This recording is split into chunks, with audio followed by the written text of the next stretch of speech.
Ahí. Ahí está ya. Y ahora me hace hospedadora a mí, doctora, para que yo, bueno, la que las personas para,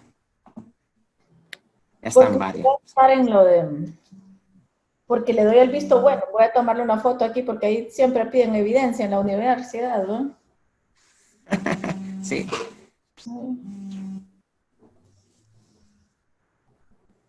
Entonces, lo hago anfitrión a usted ahora. sí, ahora mismo. Sí. Estoy en una reunión, Néstor, ya te llamo, estoy en una reunión, disculpa. Ahorita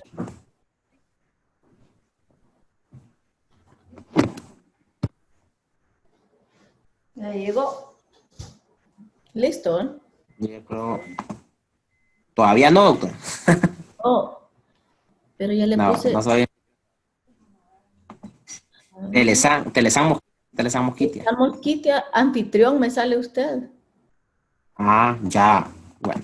Sí me sale una nubecita y un puntito rojo. Usted sale de anfitrión ahora. Ah, bueno, está bien, doctor. Vamos a esperar nada más unos 5 minutos nada más para que iniciar, doctor. Está bien. Estrés. Y duran 1 hora y media estas reuniones, o me imagino lo que tengan que preguntar, ¿no? Sí, exactamente, sí, entre lo mínimo 40 minutos y ya con preguntas más o menos una hora, entre hora y media. Perfecto. Vamos a esperar. Ya verán. Ya hay varios, ¿verdad? Conectados. Sí, hay 7 personas, sí. Sí, y con ese tema también la formación de nosotros es bien básica en el tema de coloproctología, doctora. Entonces es bien interesante ese tipo de charlas porque la verdad que los que somos médicos poco lo hemos visto, así como lo hemos visto nada más como una clase tal vez. Sí. Y es bien frecuente en la consulta diaria. Sí, en el libro sale bien poquito, en el libro de cirugía. Y la verdad le digo que yo me he leído un libro solo de hemorroides. Existen libros solo de hemorroides. Imagínense, De hecho, como yo soy coloproctólogo, pues sí, una de mis consultas más frecuentes es la enfermedad más hemorroidal. frecuente. Así es. Perfecto. Vamos a esperar. A ver, lo voy a poner un... Que la señal en algunas partes es más difícil, ¿no?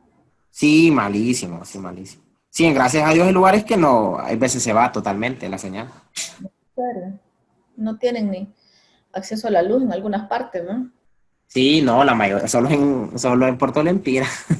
De ahí lo demás es luz con solar o luz con motor. Sí, Sí, qué ganas. Más difícil el acceso, ¿no? sí, bastante, doctora. En varios lados, no solo porque ahorita hemos andado en gira en Choluteca, en El Paraíso y también es complicado también. Aunque estén aquí con carretera, pero sí, es De- complicado también. Tengo también algunos de mis estudiantes de las pasantías que están en un lancho. Yo miro qué malísimo es el señal porque dicen que suben casi a un árbol a recibir las clases. Sí, sí. Uno pensaría que están bien, pero que no. No es como uno piensa. Así es. Otra la realidad, ¿no?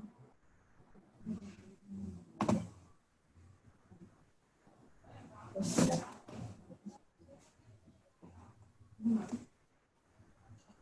Creo que ya esperamos un minuto y iniciamos.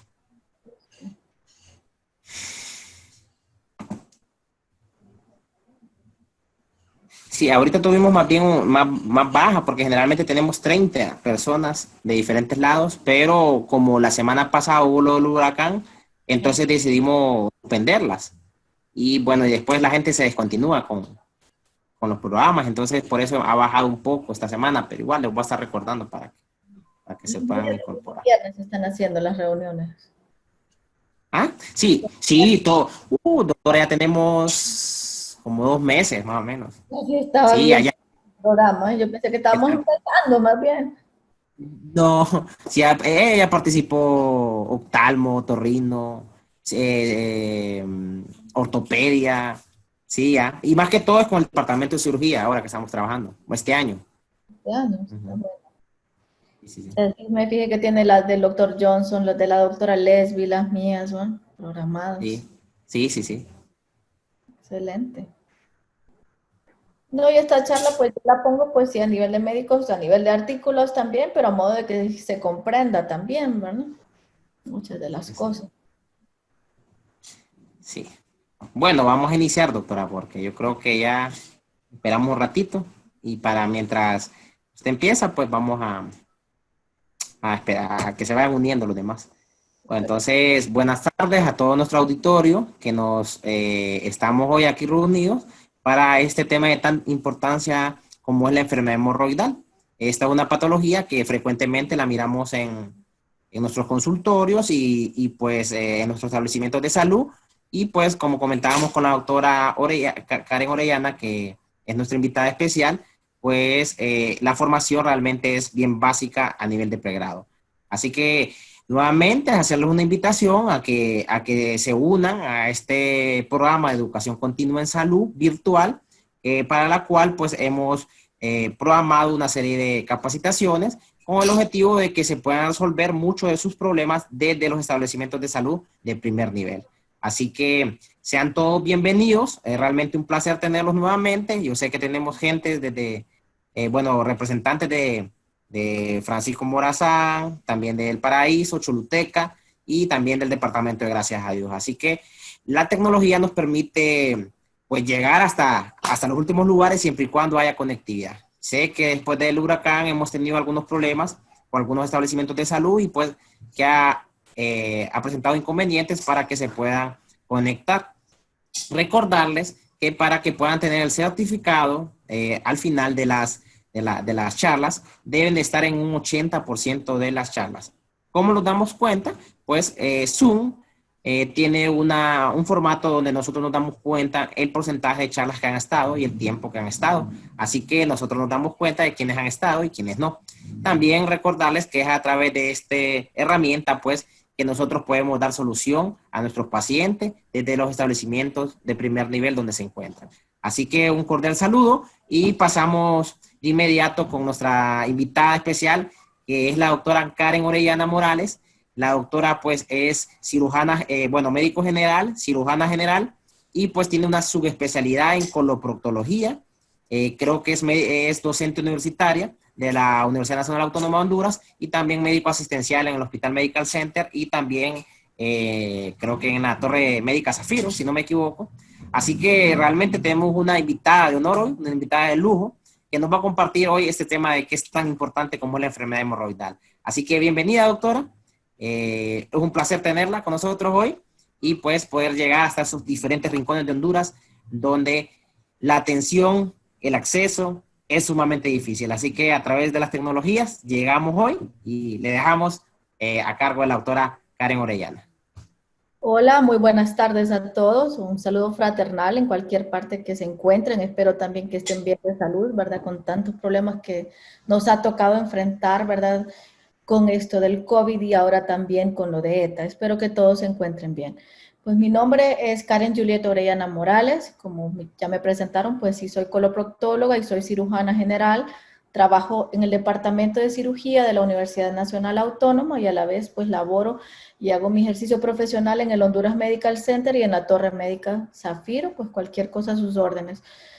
Hoy vamos a tratar una patología pues muy frecuente como es la enfermedad hemorroidal. Si se fijan bien le puse como tema enfermedad hemorroidal, pero quiero entonces aclarar también porque mucho oímos hablar de las hemorroides, ¿verdad? Las hemorroides pues sí son un componente anatómico normal de nuestro cuerpo. Cuando hablamos de enfermedad hemorroidal propiamente es que el paciente reporta pues alguna sintomatología, llámese a esta, por ejemplo, sangrado, ardor, picor, entre otras que son de las más frecuentes. Entonces, vamos a comenzar hablando de esta enfermedad hemorroidal. Primero vamos a hablar de algunos planteamientos generales también.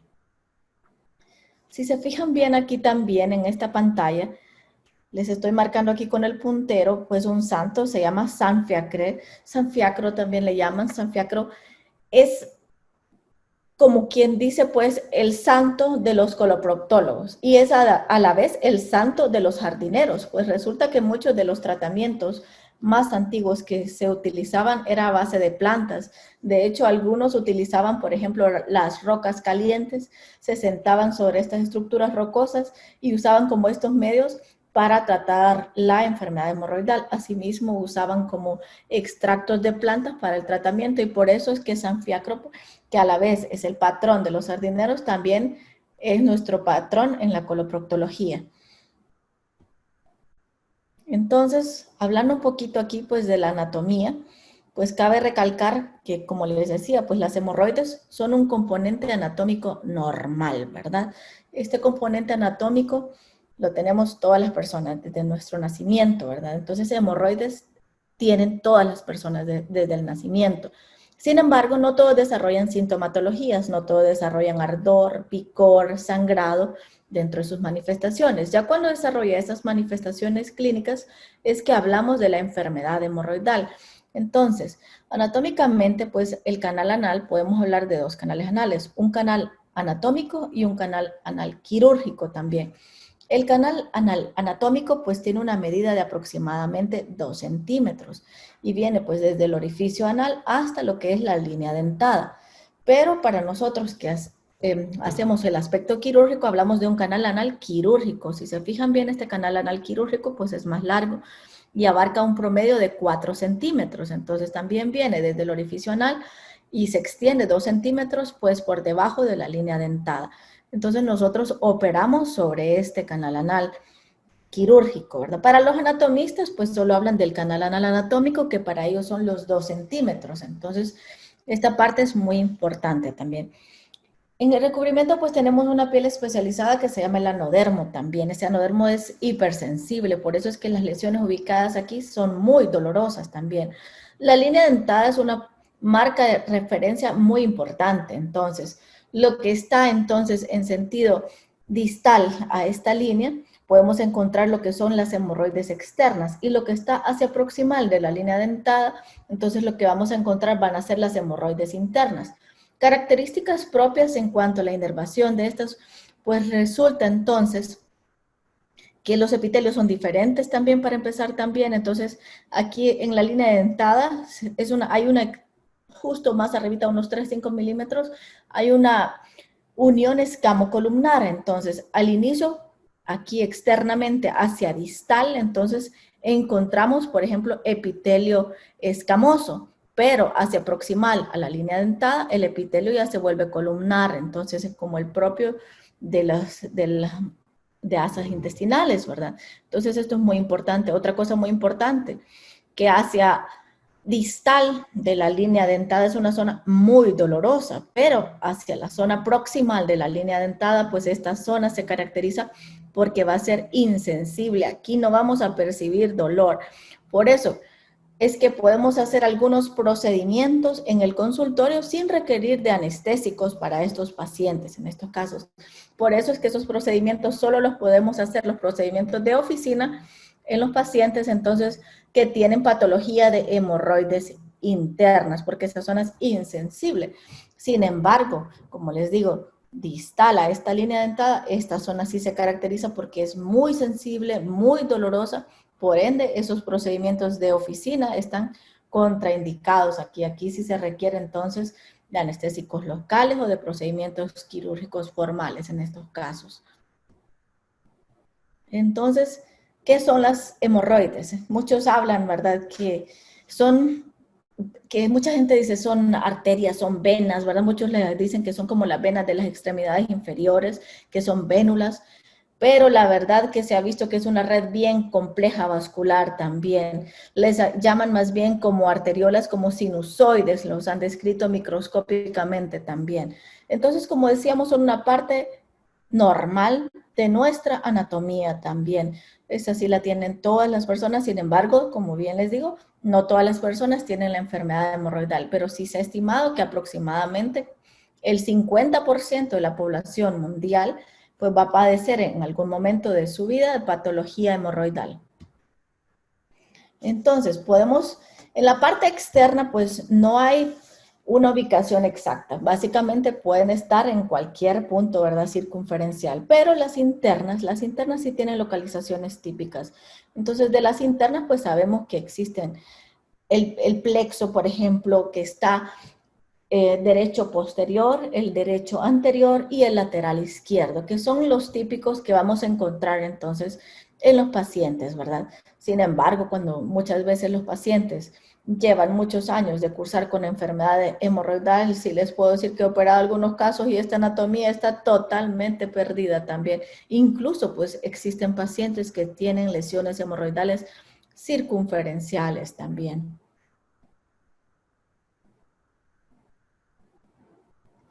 ¿Y para qué sirven entonces las hemorroides? Pues la verdad que sí tienen una función. Entonces, primero que sirven para mecanismo de continencia. Pues resulta que estos plexos hemorroidales nos dan aproximadamente de 10 a un 15% de la continencia que nosotros tenemos. Entonces, para evitar que la persona se defeque o que le expulse un gas, ¿verdad? Sin querer queriendo, entonces sí, para esto nos sirven las hemorroides, nos dan un mecanismo de continencia en un 10 a un 15%. Por ende, entonces, hacer una cirugía hemorroidal en un paciente que ya sufre de incontinencia, pues en realidad sería contraproducente, pues le quitaríamos ese mecanismo, ¿verdad? Ese 15% de continencia. A la vez también nos sirven para discernir, ¿verdad? Cuando tenemos, por ejemplo, deseo de expulsar algún gas, entonces podemos discernir que es un gas lo que vamos a expulsar o la otra, si hay materia fecal, ¿no? Entonces podemos percibir si esta es blanda, por ejemplo, o si tenemos entonces la sensibilidad anal de que tenemos materia fecal y que tenemos que ir a expulsarla. Entonces tiene una sensibilidad para discernir la presencia de la materia fecal y para esto de la continencia del 10 a 15%. Entonces, sí tienen una función. Ok. En cuanto a la etiología, yo sé pues que han escuchado de múltiples etiologías. La verdad que todas están descritas también, ¿verdad? Pero no es como que exista una teoría absoluta. Existen muchísimas, por ejemplo. Entonces se hablan, por ejemplo, esto es de una revista que hablan que en su etiología hablan de debilidades en lo que es el tejido conectivo de soporte en los pacientes también, o la otra, que hay dilataciones anormales en las anastomosis arteriovenosas. Se describen otros factores de riesgo que vamos a describir más adelante. Una de las teorías, pues, de las que más se habla, se llama la teoría de Thompson, que es esta precisamente en la que se habla de la debilidad en el tejido conectivo de soporte. Pues al igual, pues tenemos ese tejido conectivo de soporte y resulta que últimamente pues sí se han descrito una debilidad, se ha descrito unas enzimas llamadas metaloproteinasas, especialmente la metaloproteinasa 9 se ve sobreexpresada en los pacientes con enfermedad hemorroidal. Entonces resulta que estos pacientes van perdiendo el soporte de ese tejido conectivo. Entonces, ¿qué va a pasar eventualmente? Lo que pasa eventualmente es que estos plexos hemorroidales van a tener la tendencia entonces hacia el prolapso. Entonces se van a estar prolapsando en sus diferentes magnitudes. Entonces, esa es de las teorías más mencionadas. Pero más adelante, pues vamos a hablar también, como no solo hablan del colágeno, sino que también debilidades en la elastina, pero de las teorías más recientes que hablan, pues, de esa enzima asociada con las metaloproteinasas, especialmente la 9, se ve sobreexpresada, pues, en estos casos. Y la otra, pues, estas dilataciones anormales de anastomosis arteriovenosas. Más adelante vamos a ver otros criterios, otros factores de riesgos asociados a los mismos. Pero como les digo, pues estos factores etiológicos están mencionados, pero ninguno es que está como comprobado al 100% también. Ok, entonces, por ejemplo, para hablarle un poquito de eso del colágeno también, entonces este es un estudio de un journal de coloproctología, ¿verdad? Donde estudiaron la proporción de los colágenos de tipo 1 y de tipo 3 en los plexos hemorroidales. Entonces, esta le llaman también a esa teoría de Thompson la teoría del deslizamiento de los cojinetes anales, o por lo que está escrito aquí también, sliding and non-lining, ¿verdad? Entonces, esa es la teoría que más acertada de todas, entonces. En este estudio lo que hicieron es que valoraron, por ejemplo, la región anal, particularmente las hemorroides, por ejemplo, de un feto, luego de un recién nacido, lo compararon con un paciente luego de 20 años y luego con alguien de la tercera edad. Entonces, hicieron el estudio de los tipos de colágeno a diferentes edades. ¿Y qué es lo que se encontró de relevante en este estudio? Pues lo que se encontró es que en los plexos hemorroidales va a predominar lo que es el colágeno de tipo 3. Y esto en comparación con el tejido fetal, en el cual predomina el colágeno tipo 1, que el colágeno tipo 1 pues es en su estructura de mayor soporte, tiene mayor elasticidad también y más resistente. Sin embargo, el colágeno de tipo 3 se caracteriza porque su fuerza tensil pues ha disminuido, ya no es tan elástico también, ya no soporta tanto los tejidos y por eso es que la tendencia al deslizamiento de los cojinetes anales. Y este cambio se ha asociado con un deterioro que se asocia con la edad. Pues si no me van a creer también que los estudios reportan que esos cambios en los de colágeno ya son notorios a partir de los 20 años de edad. O sea que ya un paciente de 20 años puede estar ya sufriendo estas alteraciones en esto del colágeno, ya va a tener entonces más colágeno de tipo 3 y ya puede ir sufriendo entonces algún tipo de deslizamiento de estos cojinetes anales también. Entonces, sí puede presentarse y estos cambios degenerativos ya son notorios entonces a partir de los 20 años. No digamos cuando el paciente pues tiene edades más avanzadas, pues va a ser entonces más predominio de las fibras de colágeno de tipo 3 en estos casos. Fue muy interesante pues porque sí lo hicieron este estudio en diferentes poblaciones, desde el recién nacido, ¿verdad? Hasta en un feto también, ¿verdad? Estuvieron valorando, tuvieron que tomar unas muestras y se pudo corroborar pues esta situación. Entonces aquí el colágeno sí juega un papel muy importante. Entonces, como hemos oído escribir, pues existen clasificaciones. Sin embargo, la clasificación de esto de las hemorroides solo es en respecto pues a las hemorroides internas. Las hemorroides externas no tienen ningún tipo de clasificación. Solamente la clasificación de Gallagher se llama, solo es para las hemorroides internas. Entonces aquí hablamos de 4 grados de enfermedad hemorroidal. La grado 1, por ejemplo, el paciente manifiesta que va a tener de repente rectorragia, va a manifestar sangrado, pero se caracteriza porque no hay prolapso de ningún tipo en este caso. Luego tenemos también las de grado 2, por ejemplo. Entonces, ¿qué pasa en esta patología ya de grado 2? Resulta entonces que estos pacientes, ya aquí sí existe un prolapso, ¿verdad? Pero el prolapso se reduce, entonces este prolapso se va a reducir espontáneamente. No sé si hay participantes, aquí veo también que hay gente que se quiere unir o no sé si ya se lograron unir también. Entonces, en cuanto a esto de la clasificación, el grado 2 se caracteriza por el prolapso, pero que ese prolapso pues sí se va a reducir que espontáneamente. Aparte, el paciente pues puede tener otro tipo de manifestaciones, ¿verdad? Manifestaciones clínicas como picor, por ejemplo, manifiestan prurito anal, muchos de estos pacientes también. Entonces, esto también de las manifestaciones típicas en estos casos. Luego existe el grado 3, por ejemplo, en el grado 3 se caracteriza porque aquí hay prolapso hemorroidal, pero que este requiere de reducción digital. Entonces el paciente le va a decir, cuando voy al baño, hago un esfuerzo, tengo que estarme como reduciendo o empujando yo mismo esas hemorroides para que regresen a su lugar. Y las de grado 4, pues que es el peor de los casos, estas se caracterizan porque aquí hay prolapso que no reduce ni digitalmente. Entonces aquí más bien esta es una emergencia quirúrgica también cuando llegan a un grado 4 estos pacientes. Entonces esta clasificación es clásica, es tradicional.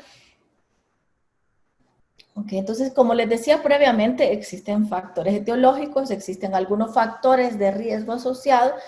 Estos factores de riesgo pues, fueron tomados de una revista también en respecto a los tratamientos de las hemorroides desde el punto de vista de un coloproctólogo. Entonces, creo que todos hemos escuchado, ¿verdad?, de muchos factores asociados, como puede ser la edad.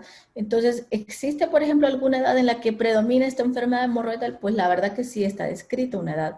Se caracteriza porque suele afectar a pacientes entre los 45 años en promedio hasta 65 años. No significa que una persona más joven pues no pueda tener una crisis hemorroidal o una persona también arriba de los 65 la vaya a tener también. Sin embargo, pues hay que hacer estudios más especiales si son pacientes de estas edades menores o de edades mayores, porque ¿qué pasa también? Resulta pues que en nuestro medio todos los pacientes aluden, ¿verdad? Que cuando tienen un malestar en la región anal, aluden que son hemorroides y la verdad también que aquí también existen patologías malignas que no podemos pasar por alto también. Entonces, siempre ojo también en estos pacientes, ¿verdad? Especialmente si son de edad avanzada, corresponde entonces estudiar a estos pacientes. Otros factores de riesgo asociados son la obesidad también en estos pacientes, el embarazo, entonces vemos muchas embarazadas que desarrollan esta patología, se asocia muchísimo con el aumento de la presión intraabdominal. Algunas personas que hacen actividad física, por ejemplo, los fisicoculturistas, donde sí se ve un aumento de la presión intraabdominal, al igual que en el embarazo, que se ve aumentar la presión intraabdominal. Y otro factor predominante también son las dietas bajas en fibra. Pues resulta que sí, pues en nuestro medio, en nuestra Honduras, el consumo de fibra sí suele ser muy bajo. ¿Cuánto tiene que ser el promedio básico entonces de fibra? Pues resulta que por ejemplo, las mujeres tienen que consumir aproximadamente 25 gramos de fibra en un día y los varones 38 gramos. Y resulta pues que el promedio de ingesta del hondureño normal o de las personas normales suele ser de aproximadamente 16 gramos. Entonces, no se llega entonces ni al requerimiento, ¿verdad? Diario de fibra. Entonces, por eso es que muchas veces se recomiendan como suplementos de fibra para estos pacientes también. Esto es muy importante también. Entonces, podemos ver muchos factores asociados. También otros que se describen, por ejemplo, en otros artículos se asocian también, por ejemplo, con el consumo de alcohol, con el consumo de ciertos alimentos, especialmente el chile, que tiene una sustancia que se llama capsaicina. Esa capsaicina pues va a ser un irritante también, pero como les digo, pues todos estos factores de riesgo se mencionan, pero ninguno está como 100% comprobado. Las posturas, el hecho que los pacientes o pasen mucho tiempo de pie o mucho tiempo sentado también, entonces esto afecta grandemente también en cuanto a la patología hemorroidal. ¿Cómo se presenta clínicamente un paciente que tiene sangrado en estos casos? Entonces, estos casos tienen sangrado, rectorragia, proctorragia, le llamamos también, ¿verdad? Ese sangrado se caracteriza porque puede ser en goteo, puede ser en chorro, se caracteriza porque es rojo, fresco, brillante también, ¿verdad? Entonces, otra característica que tiene es que este sangrado suele ser indoloro también. Sin embargo, también muchos promueven que todo sangrado pues tiene que ser motivo de estudio también para identificar las causas y hay que hacer diagnósticos diferenciales también. Porque si ya vemos, por ejemplo, que el paciente tiene sangrado y dolor, tenemos que considerar otras patologías, como por ejemplo buscarle de repente alguna fisura a este paciente también. Otra de las manifestaciones frecuentes suele ser ardor, por ejemplo.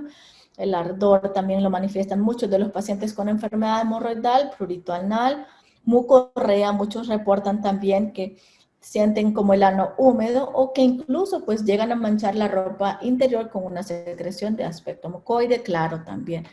El prolapso también, pues el paciente le va a manifestar de repente que va al inodoro y que cuando hace algún esfuerzo, entonces estas masas hemorroidales se van a prolapsar y que a veces ellos necesitan reducirlas digitalmente. Dolor. Dolor no es una manifestación frecuente de la enfermedad hemorroidal. Si el paciente manifiesta dolor, lo que yo debo considerar es que mi paciente le debo buscar una trombosis.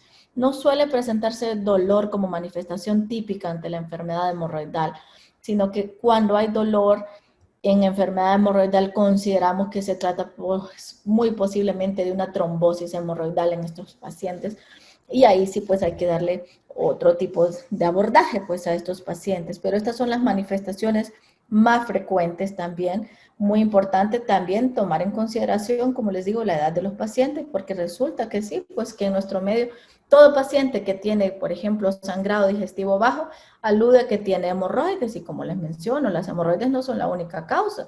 Si se trata, por ejemplo, de un paciente arriba de los 60 años, entonces yo voy a considerar en ese paciente otras posibilidades, considerar dentro también las patologías malignas, por ejemplo, las neoplasias, o la otra, si es un paciente muy joven también, como de 20 años y que me está manifestando sangrado, por ejemplo, también considerar otras patologías como las enfermedades inflamatorias intestinales en este caso.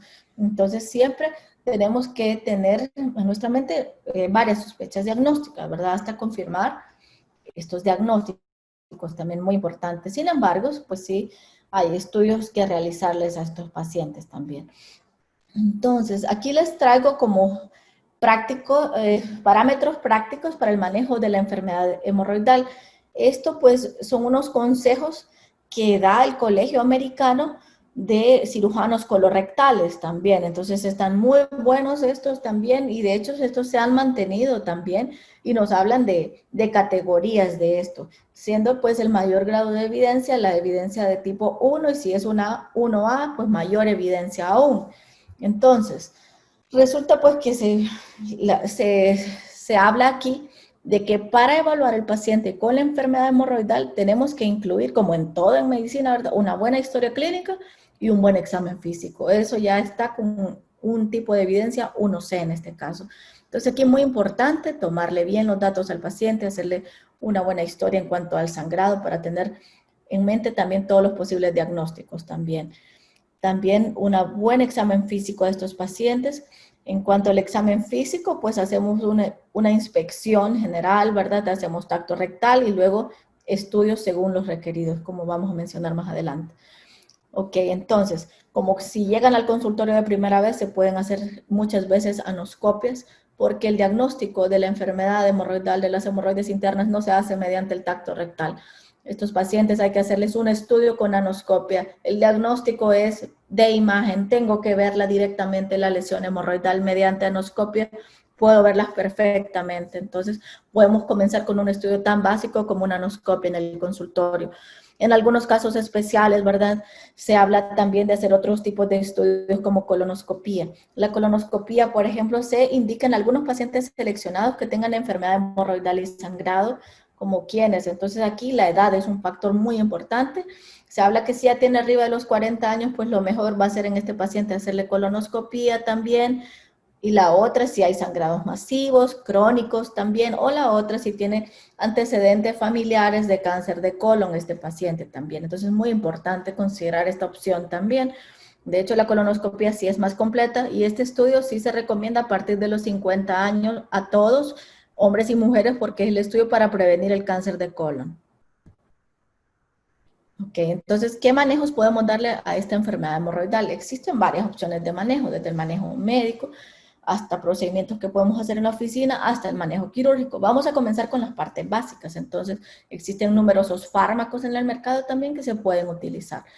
Entonces, en cuanto al manejo médico, dentro de las primeras líneas de tratamiento, pues son las modificaciones en cuanto a la dieta. Si se fijan bien, estas modificaciones en la dieta son la primera línea en el tratamiento no quirúrgico con evidencia de tipo 1B, por ejemplo. Aquí pues se ha demostrado mediante revisiones de tipo Cochrane que el aumento de la fibra dietética pues reduce lo que es el sangrado y reduce lo que es el prolapso en estos casos también. Entonces tenemos que sobre todo promover los estilos de vida saludables en nuestros pacientes, que aumenten entonces la ingesta de fibra también, y con la fibra pues inherentemente tienen que consumir bastante agua estos pacientes, en un promedio de 2 a 3 litros al día. Entonces esto ya está como muy comprobado también. Ok. En cuanto a los manejos de la enfermedad hemorroidal, existen pues un sinnúmero, ¿verdad?, de agentes, que estos pueden ser tópicos, orales, existen, entonces ustedes los han visto, me imagino también en tabletas, en comprimidos, en supositorios, en ungüentos, en cremas, diferentes formas de presentación. Entonces, ¿como qué agentes usar, por ejemplo? De los agentes que se han descrito también, por ejemplo, se menciona lo que son los flebotónicos. Estos flebotónicos se asocian con una disminución en lo que es prurito, en lo que es sangrado y en lo que es mucorrea. Entonces, estos sí se han estudiado por sus efectos benéficos también en cuanto a la reducción de los síntomas. Pero cabe señalar también que los flebotónicos, lo que hacen es un alivio sintomático, ¿verdad? Porque resulta, pues sí, que muchos de los pacientes esperan que tomando estos flebotónicos, y a veces llevan muchos meses o muchos años tomando estos, ellos esperan que va a desaparecer la lesión hemorroidal. Jamás le va a desaparecer esa lesión hemorroidal. Para resecar una lesión hemorroidal solamente con cirugía, ¿verdad? Y no todos tienen indicación quirúrgica también. Entonces, los medicamentos, los supositorios, ungüentos, flebotónicos, todos son alivios sintomáticos, ninguno va a hacer que se elimine la lesión, ¿no? Ok, en cuanto, como les decía, el tratamiento médico, el propósito es aliviar los síntomas también. Se ha observado que los tratamientos tópicos mejoran la sintomatología y hay que usarlos en las crisis agudas y el nivel de evidencia aquí es 2B, ¿verdad? La fibra pues puede ser útil para crisis agudas y prevenir las recurrencias en aproximadamente pues esos categoría 2B entonces. Ok, esta sí es un nivel de evidencia 1A que lo describieron que el uso de los flebotónicos es útil, por ejemplo, para resolver lo que son las molestias agudas de las hemorroides internas. Además, disminuyen las recurrencias de las crisis en un lapso de 6 meses y se tienen que prescribir por periodos cortos. Y esto sí tiene un nivel de evidencia 1A. Entonces, muy importante, ¿verdad? Que se utilicen también esto de los flebotónicos, ¿verdad? Y este sí es nivel de evidencia 1A, pero como vemos, pues no es un tratamiento que el paciente va a usar por el resto de sus días tampoco, sino que generalmente los damos cuando están pues en las crisis hemorroidales peculiarmente también. Y como les mencioné pues previamente, le van a ayudar muchísimo con los síntomas, pero pues no hacen que desaparezca la lesión, ¿verdad? Pero sí les ayuda muchísimo a resolver la sintomatología. Ok, entonces, procedimientos de oficina que se pueden hacer. Entonces, si se recuerdan, les mencionaba al inicio que una marca muy importante va a ser la línea dentada, ¿verdad? Lo que queda distal, o sea, a la parte externa, entonces ahí no podemos hacer procedimientos de oficina porque sí se requiere anestesia. Les decía que de la línea dentada hacia proximal se caracteriza porque ahí pues no tenemos sensación de dolor, por ende podemos hacer los procedimientos de oficina. Entonces, considerar estos procedimientos de oficina si los pacientes tienen hemorroides internas que oscilan de grados del 1, 2 y 3. Si este paciente no ha mejorado con las medidas dietéticas, entonces lo primero tiene que ser la dieta en estos pacientes también. Pues lo que decíamos, las modificaciones en su estilo de vida, recomendarle entonces el mayor consumo de fibra, el mayor consumo de agua también, podemos recomendarle ahí los medicamentos. ¿Y qué pasa si no mejoró ese paciente? Entonces lo revaloramos en un rango de 6 a 8 semanas, si no hubo mejoría, entonces consideramos cambiar entonces, escalar aquí el tratamiento a uno de oficina, por ejemplo. Entonces, existen un sinnúmero de procedimientos de oficina, yo les voy a decir, por ejemplo, cuál va a ser el mejor también. Pero también, al igual que todo en medicina, pues hay indicaciones, ¿verdad? Y hay contraindicaciones.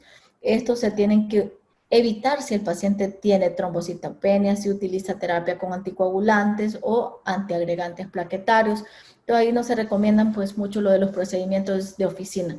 Si el paciente usa anticoagulantes, de los más usados que procedimientos de oficina puede ser el uso de escleroterapia, pero se contraindicaría a otros como ser la ligadura con banda.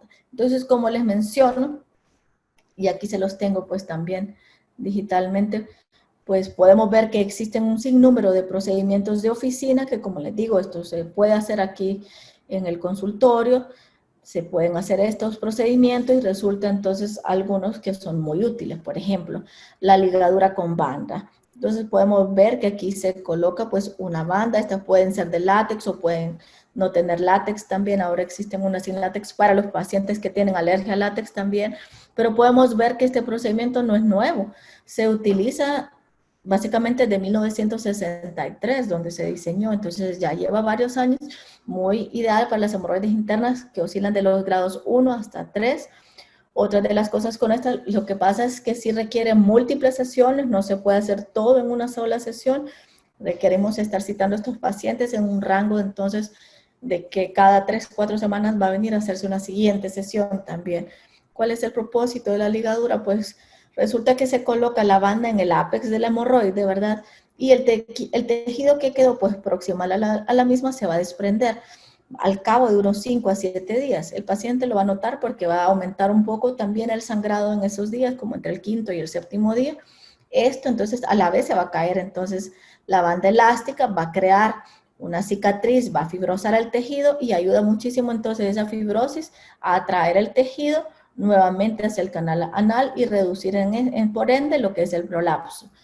La escleroterapia también no es algo nuevo, sino que es algo que se usó en 1869 y esta tiene la característica que esta sí se puede usar si el paciente está usando terapia anticoagulante.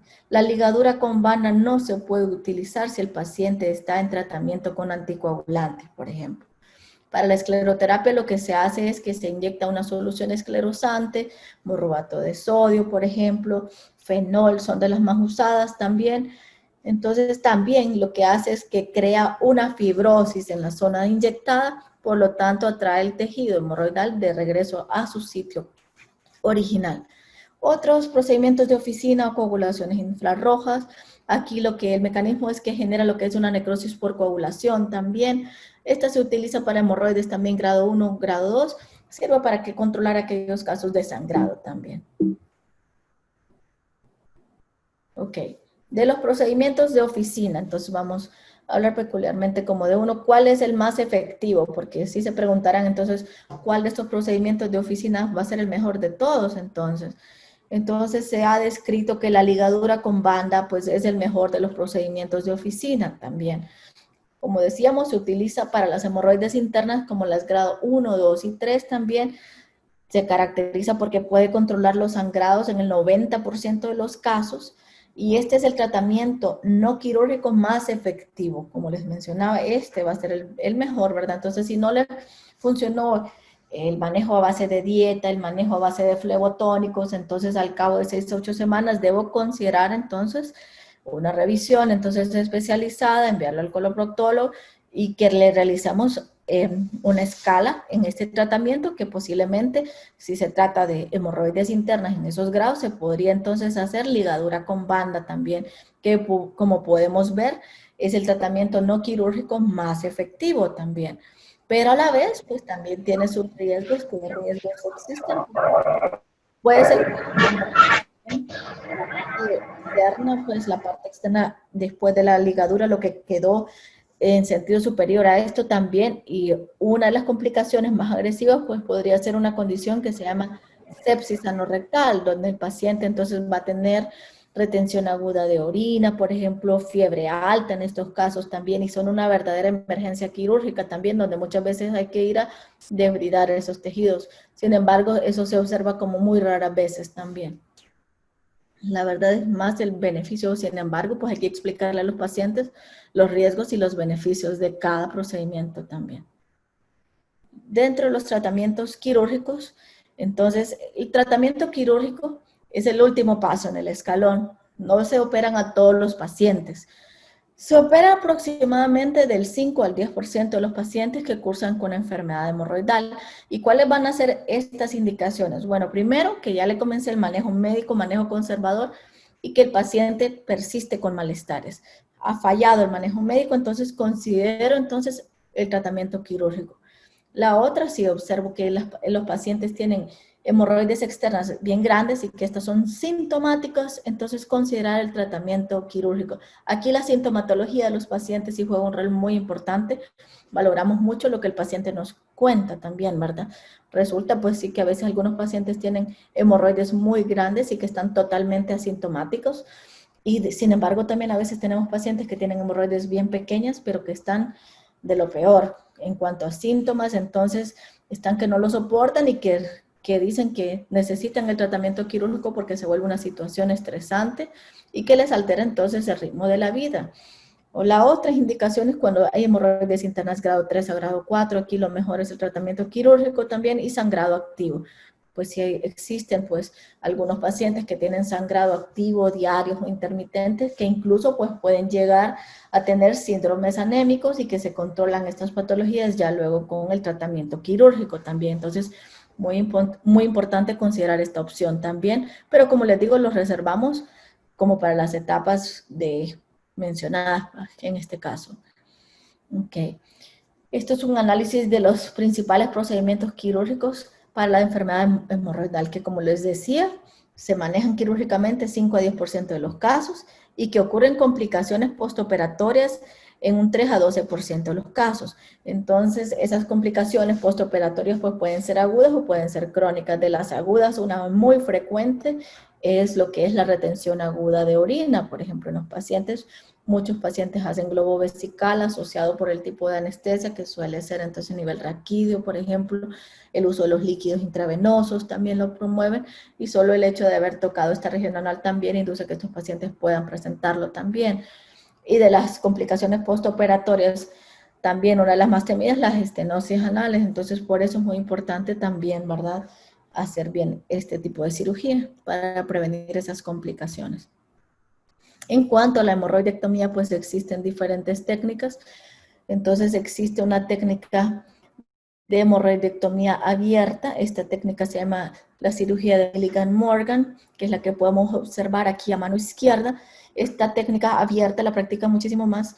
Fue descrita inicialmente como en Inglaterra, y en Europa entonces la practica muchísimo la cirugía abierta. Sin embargo, en América practicamos más lo que es la hemorroidectomía cerrada, o se llama la técnica de Ferguson. Básicamente tiene los mismos principios, en la que se hace entonces ligadura del pedículo vascular también en su ápex, ¿verdad?, con resección del plexo hemorroidal, solo que en una queda abierta y en la otra se cierra el tejido. En América la que más se practica entonces es la técnica de hemorroidectomía cerrada o de Ferguson. Existen otros tipos de procedimientos también, como va a ser la hemorroidopexia engrapada. Entonces aquí se utiliza para aquellos casos en donde hay sangrado y donde hay prolapsos, generalmente prolapsos a nivel circunferencial también, ¿verdad? Se utiliza si las hemorroides internas van a ser de grado 2 o de grado 3, y como les mencionaba, si esas lesiones son circunferenciales. Antes existía un procedimiento también donde hacían como una hemorroidectomía circunferencial, pero ahora eso está obsoleto, ya no se realiza por el riesgo muy alto de que estos pacientes tengan estenosis y hacen una deformidad anal que se llama deformidad de Whitehead. Entonces, no se pueden quitar las hemorroides circunferencialmente por esos riesgos muy altos de esas estenosis. Entonces, esta sería una manera ideal para aquellos pacientes que tienen enfermedad hemorroidal circunferencial. Dentro de las técnicas más nuevas también está una que se llama THD también, ¿verdad? Entonces, con la THD lo que es una técnica donde se hace una desarterialización hemorroidal transanal. Lo que utiliza aquí es una guía de Doppler. Entonces, esta guía de Doppler, donde nos va guiando hacia el flujo arterial hemorroidal, lo que se hace aquí es ligar los pedículos vasculares, se ligan de 4 a 6 arterias. Aquí no se hace ninguna excisión, no se reseca ningún tejido, lo que hacemos es ligadura del tejido nomás. Se puede hacer una rectopexia concomitante también. Esta solo es útil para las hemorroides internas. No se puede utilizar esta técnica para hemorroides externas. Se utiliza para las hemorroides internas como las que son de grado 2 y de grado 3. Entonces, para aquí es muy bueno también. Esta pues una distribución, ¿verdad?, los estudios de acuerdo a lo que es el tiempo quirúrgico y en relación al dolor y el retorno a las actividades, ¿verdad? Entonces aquí puse como algunas de las características principales también, ¿verdad? Entonces comparando las técnicas convencionales con lo que es las técnicas como PPH también, lo que pasa entonces con esto es dual también, porque quiero decirles que la hemorroidectomía convencional es el gold standard para el tratamiento de la enfermedad hemorroidal. Es la que produce los mejores resultados en el largo plazo. Todavía entonces las técnicas más nuevas se están estudiando, pues, porque se ha observado todavía el alto riesgo de recidivas en estos pacientes cuando se utilizan las técnicas nuevas como PPH, como THD también. La ventaja que tienen las técnicas nuevas es que hay menor dolor postoperatorio, pero si lo vemos en el largo plazo, la que produce los mejores efectos a largo plazo siempre va a ser entonces la hemorroidectomía clásica, abierta o cerrada, ¿verdad? Entonces vemos, por ejemplo, que con las técnicas convencionales el tiempo quirúrgico oscila entre 19.58 a 52 minutos. El dolor, por ejemplo, si es intenso, si es muy dolorosa, entonces la cirugía anal convencional, entonces esto también es algo de lo que motiva a los pacientes muchas veces a no operarse también. Regresan, por lo tanto, a la actividad normal en un rango de 21 días hasta 10 semanas a veces, porque la recuperación también después de una cirugía hemorroidal es bien tardada. Y existe un riesgo de recurrencia con la técnica convencional en un 5%. Si usamos técnicas como PPH, vemos que se reduce ese tiempo quirúrgico también, que hay menor dolor y por lo tanto, como hay menos dolor y también retornan más rápido a la actividad también, pero también tiene más recurrencias en un rango que oscila de 7.5 a un 8.2%. Cuando se usa el LigaSure también, porque otra de las técnicas nuevas es usar la pinza de LigaSure. ¿Qué pasa con la pinza de LigaSure? Una de las grandes ventajas que tiene esta pinza es que es menos dolorosa. No significa que no va a doler, pero duele menos que la técnica convencional también y tiene tasas de recurrencia también de aproximadamente un 3.5%. Sin embargo, se requiere estudios a más largo plazo también para poder definir esto. Con la técnica THD también, como podemos ver, se ve reducido también lo que es el tiempo quirúrgico. A la vez estos pacientes con LigaSure y THD regresan más rápido a sus actividades diarias también, porque resulta que con este LigaSure entonces también va pinzando y va ligando a la vez, entonces no se requiere ni colocar material de sutura, por ende el paciente se recupera más rápido también. Y son menos dolorosas estas técnicas también. Pero lo que pasa es también entonces, y lo dual aquí es que se ponen como en una balanza, dicen las técnicas menos dolorosas necesitan como todavía más tiempo de estudio en cuanto a lo que se refiere a las recurrencias también, porque el gold standard con el cual se comparan todos pues va a ser la hemorroidectomía convencional, sin embargo pues a costa de que este es muy doloroso también. Sin embargo, sí se recuperan muy bien también los pacientes. Entonces, solo como para resumir también lo del manejo de la enfermedad hemorroidal aquí. Entonces hablábamos que teníamos que hacer una buena historia clínica, un examen físico muy completo y les decía que el diagnóstico tiene que ser visual. Para poderle clasificar esos grados necesito hacerle como una anoscopia a esos pacientes también. Luego hablábamos de los diferentes grados, como en el grado 1, donde lo que hacemos es comenzar con dieta, hacer procedimientos como ligadura con banda o escleroterapia. Tenemos luego el grado 2, que aquí también se puede usar procedimientos de oficina, como la ligadura con banda, como la THD o la coagulación infrarroja también. El grado 3, decíamos que lo mejor es el tratamiento quirúrgico, se puede hacer hemorroidectomía y si son internas propiamente, grado 3, y no hay componente externo, podríamos hacer THD o PPH también. Y grado 4, pues sí, esta es una cirugía hemorroidal de emergencia, más bien necesita hemorroidectomía ese paciente. Y luego hablamos también de enfermedad hemorroidal mixta cuando vemos hemorroides externas y hemorroides internas también. Aquí, como decíamos, hay que excluir otras patologías concomitantes también. Entonces, por eso es muy importante que antes de llegar a operar al paciente es mejor estudiarlo bien, ¿verdad? Y decidir cuál ocupa entonces colonoscopía, si este paciente ha tenido, como les mencionaba previamente, antecedentes familiares de cáncer de colon, si ha tenido síndrome anémico, ¿verdad? Si ha tenido entonces rectorragia intensa, abundante. Entonces, considerar mejor hacer estudios como colonoscopía antes de llevar la sala de operaciones para que no se nos vaya a pasar desapercibido algún otro diagnóstico, porque puede ser que tenga al mismo tiempo enfermedad hemorroidal y yo he encontrado muchas veces que tienen hemorroides sangrantes y pólipos sangrantes también, u otras malignas también, como el cáncer de colon también. Existen algunas situaciones especiales, como van a ser situaciones como trombosis y la estrangulación de las hemorroides internas también. Resulta pues que estas situaciones requieren de tratamiento quirúrgico urgente. Y estas imágenes que les proporciono aquí, pues son imágenes de pacientes que me ha tocado atender, no son de ninguna revista, estas son pacientes que nos toca atender con trombosis. Y esto es la situación, estos requieren de cirugía urgente. Ok, entonces también recomendarles que si los pacientes se presentan los primeros 3 días después del inicio de esa trombosis de hemorroide externa, se benefician más de lo que es la excisión quirúrgica, hacer la resección de ese entonces hemorroide externa trombosada, eso es lo mejor. Y aquí esta es una curva que se asocia con lo que es la trombosis hemorroidal, que vemos aquí, por ejemplo, cuando comienza la patología, ¿verdad? Que llega al punto máximo de dolor entre el segundo o tercer día aproximadamente. Luego el dolor va en decadencia y luego el paciente pues hay que estarlo observando, pero las primeras 2 semanas entonces son más intensas en cuanto a la sintomatología, no digamos los primeros 2 o 3 días son los más intensos en cuanto al dolor, entonces esta es una curva pues que se asocia muchísimo con lo que es el dolor en la enfermedad hemorroidal. En el embarazo pues puede ocurrir también que que se presenten embarazadas y que tengan crisis hemorroidales. ¿Qué hay que hacer en estos casos? Pues hay que hacer alivio sintomático con modificaciones en la dieta y en el estilo de vida. Solo se va a utilizar tratamiento quirúrgico cuando se trata, por ejemplo, de hemorroides que estén estranguladas, si están trombosadas, o si el sangrado es refractario a lo que es el manejo conservador en estos pacientes también.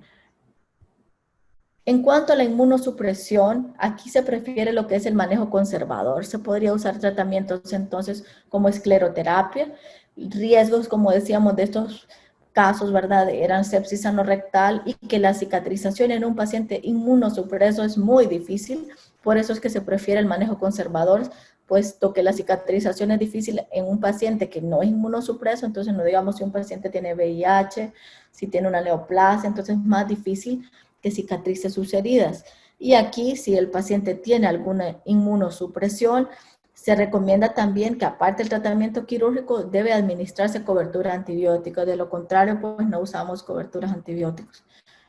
En cuanto a los anticoagulantes y los antiagregantes plaquetarios, pues se recomienda aquí que estos pacientes, si están usando estos tratamientos, mejor le demos manejo conservador, ¿verdad? Si no responden con el manejo conservador, les decía yo también previamente que podemos usar procedimientos como la escleroterapia también. Y si van a ocupar de cirugía estos pacientes, pues preferimos que suspendan ese tratamiento al menos 5 a 7 días antes del acto quirúrgico también. Y eso es todo, pues, por mi parte. Y no sé si tienen preguntas, comentarios que hacer al momento también. Bueno, entonces estamos en el momento de preguntas. No sé si el auditorio tiene una pregunta en vivo o solamente las que están en el chat para poder hacérsela. Entonces, no sé si alguien tiene una pregunta para hacérselo, se lo puede preguntar directamente a la doctora. Y si no, procedemos a hacer algunas preguntas del chat que han llegado.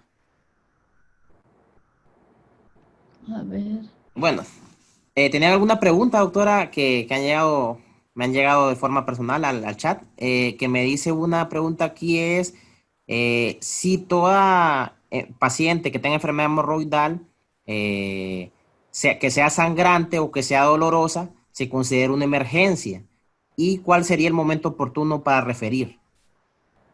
Mire, como le decía, todo sangrado pues es anormal e involucra que habrá que estudiar al paciente porque no podemos aludir pues que todo sangrado sea de hemorroides, ¿de acuerdo? Entonces es muy importante determinarle la causa también. Si el paciente tiene dolor, sangrado y se trata de patología hemorroidal, pues ahí yo sospecharía muchísimo que tiene alguna trombosis, pero el paciente me diría que le apareció bruscamente alguna masa que no tenía antes, ¿verdad? Y esta está indurada, y que le provoca mucho dolor, ¿verdad? Pero hay que hacer otros diagnósticos diferenciales con fisuras, en otros casos con abscesos también. Entonces es muy importante dar el diagnóstico diferencial. Si hay sangrado, pues sí, lo mejor es remitirla pues para hacerle los estudios pertinentes para que no tengamos en mente solo que todo es hemorroides, que todo sangrado es hemorroides, porque sí se nos pueden pasar por alto. Entonces, si tenemos esa mentalidad, se puede ir por alto alguna neoplasia, que no quisiéramos eso también, ¿verdad? Que no es una cultura aquí en la que le gusta mucho hacerse eso de los estudios. Entonces, como decía, las hemorroides no suelen doler. Si duelen es porque generalmente hay alguna complicación asociada, particularmente trombosis. Otra nos decía si el uso de ingesta de alimentos picantes y también de ropa, específicamente ropa interior ajustada, también tiene relación con el caso de hemorroides.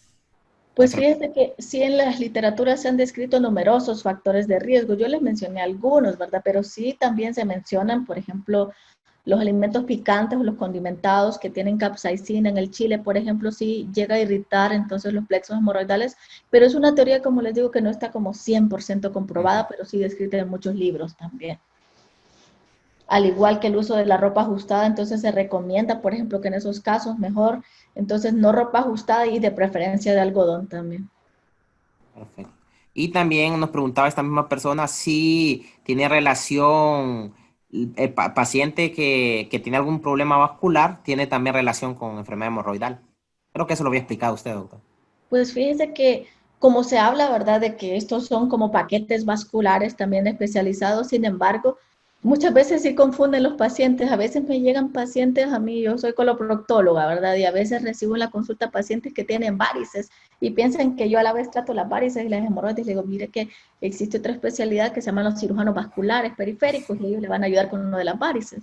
Y mutuamente pues a ellos también les llegan pacientes con patología hemorroidal, pero la verdad que son sistemas venosos totalmente diferentes, doctor, porque resulta pues que de dónde, pues, o quién suple las arterias hemorroidales. Entonces resulta, pues, que las hemorroides les irriga la arteria, generalmente la que les da más es la arteria hemorroidal superior, y de las venas, entonces las hemorroidales superior, media, inferior.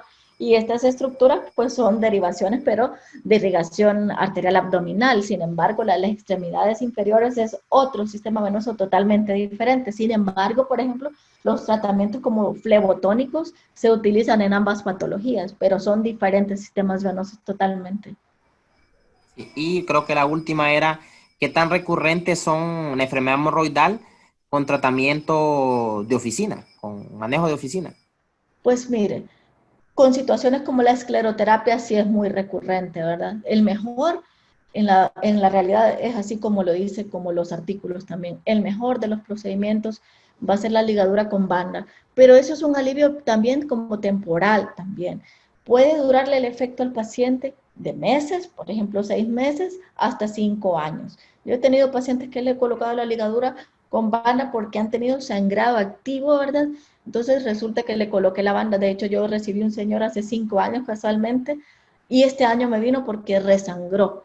Entonces nuevamente lo ligamos al señor también. Entonces le duró el efecto 5 años. Sí se ha descrito que es un alivio temporal porque aquí no es como que en la ligadura con banda usted va a resecar la hemorroide. Lo que hace es que se reduce el tamaño porque se esfacela, se cae una parte, pero queda la otra parte, solo que queda más pequeña y con menor aporte vascular también.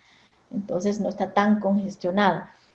Entonces, ¿qué pasa si también falla? Porque puede fallar al manejo con la ligadura con banda. Si ya falló al manejo con los procedimientos conservadores y los de oficina, entonces ahí mejor y sigue con sintomatología, considera la opción quirúrgica en esos pacientes.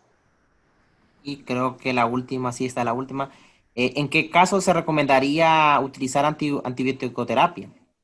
¿O En los cuándo pacientes, se recomendaría? fíjese que se indica como profilaxis preoperatoria, ¿verdad? Y también como terapéutica, no solo en las fases, en los pacientes inmunosupresos. Si el paciente, por ejemplo, es diabético, si el paciente tiene VIH, si tiene una neoplasia, pero de lo contrario no lo usamos ni de profilaxis preoperatoria. El riesgo de infección de una cirugía hemorroidal es muy bajo en realidad, que oscila en un rango de un 1 a un 3% aproximadamente. Si el paciente no es inmunosupreso, entonces les va muy bien. El riesgo de infección es muy bajo, porque si muchos tienen temor, ¿verdad? La cirugía hemorroidal dicen, porque ahí defeco, entonces me caen las heces a la herida quirúrgica, tengo riesgo de infectarme. Lo que promovemos mucho, pues el aseo, los baños de asiento también, que se mantengan bien limpios, y el riesgo de infección es tan bajo como de un 1 a un 3%. Perfecto. Bueno, esas eran todas las preguntas. No sé si alguien más tiene alguna pregunta que le desea hacer a la doctora, ya que no tenemos todo el tiempo oportunidad de estar con una coloproctóloga, entonces no sé si tienen. Y si no más, pues nos queda nada más despedirnos. Saludar a todas las regiones del país donde están unidos. Por ejemplo, está la doctora Yuki, que está desde Raya, en la mera colita del departamento de Gracias a Dios. El doctor Welfran, que está en Brus Laguna. En Puerto Lempira está la doctora Boden, la doctora Amy Barahona, el doctor Quintanilla, la doctora Zapata también. Y algo otras personas, pues, que también la doctora Cintia, que está en Oropolí, y bueno, y los demás que yo casi no los conozco mucho, pero agradecemos a todos por esta importante conferencia también, doctora. Creo que hemos llegado a diferentes partes del país y pues creo que también le vamos a poder dar un abordaje más, un mejor abordaje a nuestros pacientes que llegan a los establecimientos de salud. Así que si no tienen nada más que decir, pues, doctora, muy agradecidos realmente con la participación. Yo creo que fue una charla bastante didáctica y bastante completa. Y agradecerle nada más, doctora, y pues agradecer también al auditorio que hoy estuvo presente para esta capacitación tan importante como es las enfermedades hemorroidales. Estoy a sus órdenes y un gusto pues saludarlos a todos en las diferentes regiones donde se encuentren también. Estoy a la orden, cualquier cosa. Bueno, hasta luego y esperando que el huracán, pues, que bueno, la tormenta tropical que se anuncia, pues, no pueda generar, que no genere más efectos trágicos en nuestro país. Entonces, a tomar todas las medidas, ya que también al personal de gracias a Dios, lo que se diagnostica, pues, es que llegue por esa parte. Entonces, también tomar todas las medidas de precaución. Y bueno, nada más eso. Y muchas gracias y hasta luego. Hasta luego. Luego.